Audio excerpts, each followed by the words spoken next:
So in a breakup, what is your strategy to discern reality from fiction, and how can we encourage our minds to see the facts and not make stuff up?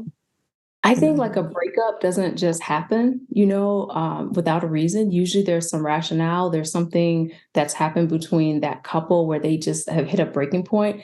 I mean, can people come back from that? Sometimes, yes, they can. I mean, it just depends on the timing because sometimes people's lives, they're just not, it's not the right timing for that relationship, or Yeah, they don't have the right level of maturity.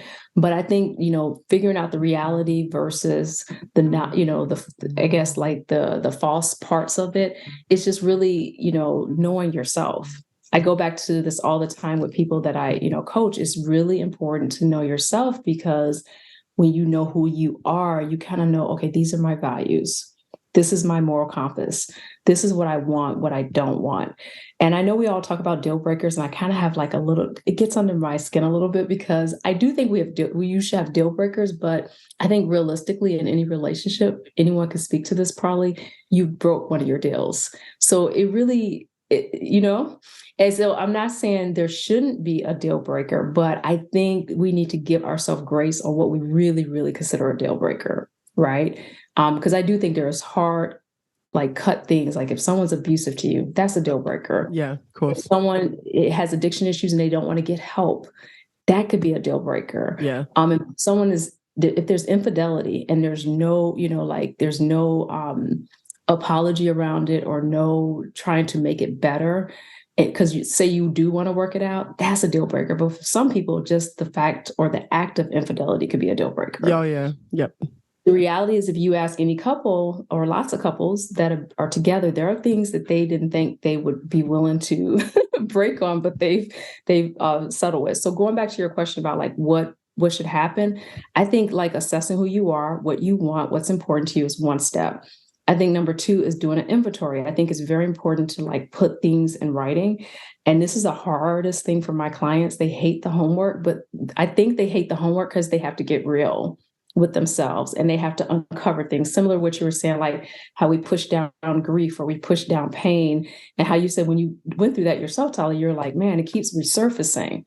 And so I really encourage people to do an inventory, like, why were you in this relationship? What did you really value in this relationship? What made you decide to end this relationship? I think there's power in putting, what do you want in the next relationship? Like, I think there's power in creating these quadrants almost on a piece of paper to you seeing, okay, what was this relationship? Because sometimes when you put things on paper, you're like, dang, I stayed way too long. Or you might look at it conversely and say, oh man, there's actually a lot of things I liked about this person. So I think that's kind of your reality versus the false story, like really getting concrete on what you need, what you want, and how that relationship served you. But I think something else happens when you put it on paper that can make it true or false in your mind, is you now have more of a picture of what happened. And you can go back to that. And you and when you're feeling weak, like maybe I should go back to this person, you could look at that piece of paper and say, nope, these are the 10 reasons I walked away from this relationship.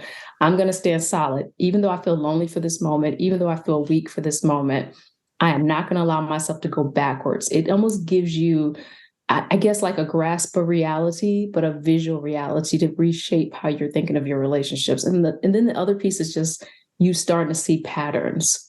Because a lot of times, like I say to my clients, like you're 50% of the problem and 100% of the solution. yeah, So I it love that. feels, yeah. And if people are like 50% of the problem, 100% of the solution, but there was another person in the relationship That's why and the you're only 100, 50% of the problem. exactly. You got it right away. Some people don't get it right away. And so that means you always have the power to walk away. You always have the power to say, this is what I'm not going to deal with. But you have to take that power. It's on you. And it's one of the most difficult things. And I remember like someone saying that to me. Like I remember being in a bad relationship. They're like, it's on you. And I'm like, what? What do you mean it's Yeah. on me? I just told you all the things that this person has done. Hmm. They're like, no, it's on you because you are the person in who can make the decision to stand in this or to move away.